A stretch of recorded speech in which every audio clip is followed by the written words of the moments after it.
प्रयातम। प्रिय छात्रों, अब हम आपका परिचय भुजंग प्रयात नामक छंद से कराते हैं। पहले तो आप इस शब्द का अर्थ समझ लीजिए, क्योंकि मैंने पहले भी आपको बताया है कि हमारे आचार्यों ने प्रत्येक छंद के भीतर विद्यमान उसकी जो सूक्ष्म विशेषताएं हैं उसके आधार पर उसका नामकरण किया है।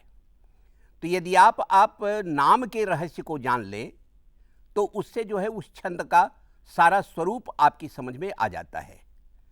भुजंग प्रयातम में भुजंग का अर्थ होता है सांप, और प्रयात माने उसकी चाल, उसकी गति। सांप जो है उसके पैर तो होते नहीं, वो आगे बढ़ने के लिए पहले अपनी देह को मोड़ता है और उसी कुंडली को फिर फैला करके आगे की ओर बढ़ जाता है। उसकी जो कुंडली है उसको संस्कृत में भुज कहते हैं। इसलिए भुजंग का मतलब होता है भुजेन गच्छति इति भुजंगः। जो अपनी कुंडली के बल पर आगे बढ़ता है उसे कहते हैं भुजंग। और भुजंग के जो उसकी गति है, भुजंगस्य प्रयातम इव प्रयातम यस्य तत् भुजंग प्रयातम। भुजंगस्य प्रयातम इव प्रयातम यस्य तत् भुजंग प्रयातम। संस्कृत में इस प्रकार की व्याख्या इसकी होगी छंद की। यानी सांप की चाल की तरह चाल होती है जिस छंद की, उस छंद को संस्कृत में भुजंग प्रयात कहते हैं। आपको कितनी प्रसन्नता होगी ये जान के कि ये छंद जो है भुजंग प्रयात छंद, ये सांप की तरह सरपट आगे बढ़ता है। ये आपको कैसे ज्ञात होगा?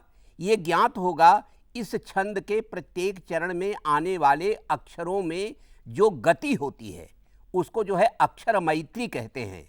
आप बड़े होकर के इसको पढ़ेंगे तो और अच्छी तरह समझ में आएगा कि हर एक अक्षर की दूसरे अक्षर के साथ एक फ्रेंडशिप होती है, एक मैत्री होती है, और छंद में इसका अनुभव किया जा सकता है। तो ये जो भुजंग प्रयात छंद है ये भी 12 अक्षरों का छंद है। ठीक उसी प्रकार जैसे आपने वंशस्थ में और द्रुत विलंबित में देखा। वंशस्थ में तो आपने देखा कि जतऊ जरऊ अर्थात जगण तगण, जगण और रगण, इस क्रम में 12 अक्षर आते हैं। द्रुत विलंबित में आपने देखा कि नभऊ भरऊ, नगण भगण और भगण रगण, इस क्रम में अक्षर आते हैं। लेकिन भुजंग प्रयात छंद एक बड़ा विचित्र छंद है जिसमें कि दूसरा कोई गण होता ही नहीं। इसमें तो केवल 4 यगण ही एक साथ एक कंटिन्यूटी में आते हैं। 4 यगण एक कंटिन्यूटी, एक नैरंतर्य में 4 गण आते हैं जो यगण कहे जाते हैं।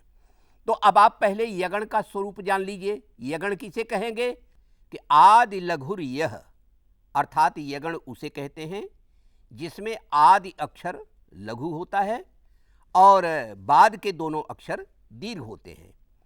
अब इसका मान लीजिए कोई उदाहरण आपसे पूछे तो आप बता दीजिए विपाशा। विपाशा में वी जो है प्रथम अक्षर है, आदि अक्षर है, लघु है, और बाकी दोनों पा और शा ये दोनों दीर्घ हैं। विपाशा।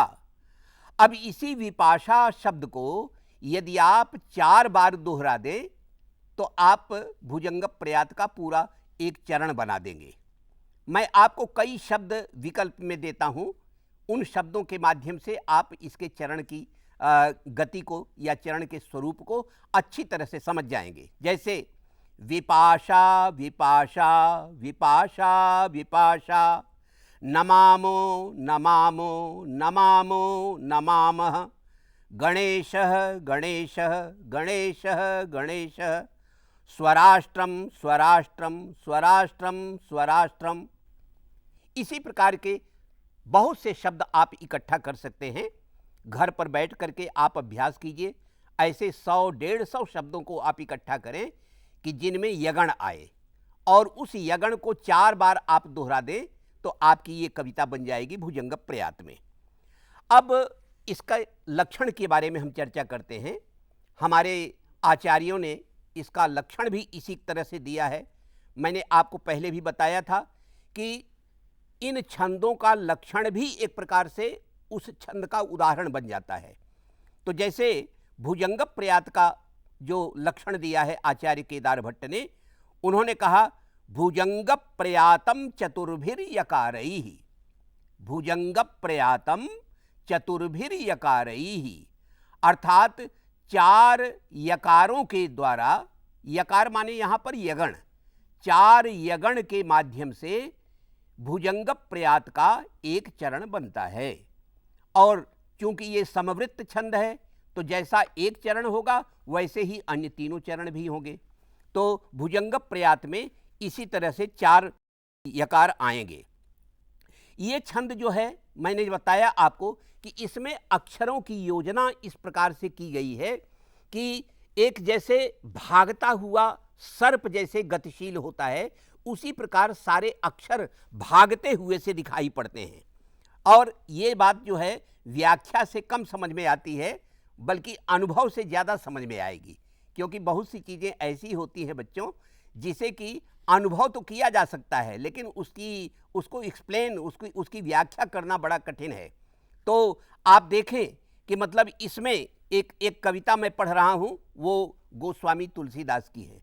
गोस्वामी तुलसीदास ने अपने रामचरितमानस के उत्तर कांड में, जहाँ पर उन्होंने एक शिवाष्टक लिखा है, रुद्राष्टक लिखा है, वहाँ पर उन्होंने एक कविता लिखी और वो कविता बड़ी लोकप्रिय है इस समय भारतवर्ष में। उसमें जो है उन्होंने भुजंग प्रयात छंद का प्रयोग किया है। नमामीश मीशान निर्वाण रूपम, नमामीश मीशान निर्वाण रूपम, विभुम व्यापकम ब्रह्म वेद स्वरूपम, निजम निर्गुणम निर्विकल्पम निरीहम, चिदाकाशमाकाशवासं भजेहम, चिदाकाशमाकाशवासं भजेहम। आपको रुचिकर लगी ये कविता? आप देखें कि इस कविता में कितनी गति है, जिसे अंग्रेजी में फ्लो कहते हैं। कितना फ्लो है। नमामीश मीशान निर्वाण रूपम, विभुम व्यापकम ब्रह्म वेद स्वरूपम, निजम निर्गुणम निर्विकल्पम निरीहम, चिदाकाशमाकाशवासं भजेहम। इस छंद को पढ़ते समय कोई प्रयत्न भी करे तो आप रुक नहीं सकते। जैसे भागते हुए सांप को रोकना मुश्किल होता है, वैसे ही बच्चों इस छंद को पढ़ते समय इतनी गति होती है तीव्र कि बीच में आप पाठक को, गायक को रोक नहीं सकते। यही इसके भुजंग प्रयात होने का सबसे बड़ा वैशिष्ट्य है। तो मैंने आपको बताया कि महाकवि गोस्वामी तुलसीदास ने इसका प्रयोग किया है। चलिए, गोस्वामी तुलसीदास को तो हम लोग संस्कृत का भी और हिंदी का भी कवि मानते हैं, लेकिन मैं आपको संस्कृत के एक आध दो कवियों की चर्चा करूंगा यहाँ पर, जिन्होंने कि इसका प्रयोग किया है। भुजंग प्रयात छंद सच पूछे तो डिवोशनल पोइट्री यानी स्तोत्र साहित्य में, भक्ति साहित्य में बहुत लोकप्रिय हुआ। जितने भी देवताओं की स्तुतियाँ भगवान शंकराचार्य ने और प्राचीन आचार्यों ने लिखी हैं, प्रायः उन्होंने जो है भुजंग प्रयात छंद में ही उन्होंने अपनी स्तुतियाँ लिखी हैं। आदि शंकराचार्य का जो भवानी अष्टक है, भवानी अष्टक, वो तो बड़ा प्रसिद्ध है। उसमें भवानी की वंदना इसी रूप में की गई है। उन्होंने भगवती गंगा की भी वंदना में इसी प्रकार के पद्य लिखे हैं, जिसमें कि गंगा की छवि को उकेरा गया है। इसका एक पद्य मैं आपको सुना रहा हूँ जो भुजंग प्रयात छंद में है। नमस्तेस्तु गंगे त्वदंग प्रसंगात, भुजंगास्तुरंगा कुरंगा प्लवंगा, अनंगारिसंगा सभंगा शिवांगा, भुजंगाधिपांगी कृतांगा भवन्ति, भुजंगाधिपांगी कृतांगा भवन्ति। कितनी सुंदर कविता है। एक तो भुजंग प्रयात की छवि, भुजंग प्रयात का सौंदर्य, और उसी में ऊपर से बार बार ंग ंग ंग ंग उसकी आवृत्ति होने से इसमें जो अनुप्रास अलंकार की छटा आई है, इसके कारण ये कविता कितनी सुंदर है। और जब आप इस पूरी कविता को पढ़ेंगे तो यही चमत्कार, यही सौंदर्य आपको साहित्य में देखने को मिलेगा। तो इस प्रकार का जो है भुजंग प्रयात का प्रयोग हमारे आचार्यों ने किया है। एक बात मैं यहाँ बता दूं कि भुजंग प्रयात का प्रयोग साहित्यिक ग्रंथों में थोड़ा कम किया गया है और जो स्तोत्र साहित्य है, जो देवताओं की स्तुति का साहित्य है, उसमें प्रायः इसका प्रयोग ज़्यादा किया गया है, क्योंकि इसमें गति इस प्रकार की आती है। और अंत में बच्चों, मैं एक बहुत सुंदर प्रसंग बता करके आपको भुजंग प्रयात का परिचय समाप्त करूंगा। हमारे जो है 17वीं शताब्दी में या 16वीं शताब्दी के अंत में हमारे एक बादशाह थे, शहंशाह शाहजहां। आपने नाम सुना होगा, जहांगीर बादशाह के लड़के थे शाहजहां। शाहजहां के राजकवि थे पंडित राज जगन्नाथ। पंडित राज जगन्नाथ को पंडित राज की उपाधि भी शहंशाह शाहजहां ने ही दी थी। और जब उन्होंने उनकी कविता पर प्रसन्न होकर के उनसे कुछ पुरस्कार मांगने के लिए कहा, तो उन्होंने जो है मुगल दरबार की एक सामंत की जो सुंदर कन्या थी जिससे उनका प्रेम था, उन्होंने उसी का वर्णन किया और कहा कि महाराज, मैं इसको अर्धांगिनी बनाना चाहता हूँ। और बादशाह इतना प्रसन्न हुआ कि उसने उनकी इच्छा मान ली। ये एक किंवदंती हो सकती है, लेकिन ये एक इतिहास के रूप में संस्कृतज्ञों को ये कथा मालूम है। तो उन्होंने, पंडित राज जगन्नाथ ने अपनी जो इच्छा व्यक्त की थी बादशाह से, वो इच्छा भी उन्होंने भुजंग प्रयात छंद में ही कहा और कहा कि हे शहंशाह, न मैं आपसे हाथी मांगता हूँ, न घोड़ा मांगता हूँ, न मुझे राज्य चाहिए और न कोई और ऐश्वर्य चाहिए। मुझे तो बस ये जो कन्या है लवंगी, हमें इसी को पत्नी के रूप में ग्रहण करने की आकांक्षा है। वो पद्य जो है बड़ा प्रसिद्ध है, आप भी उसको सुनिए।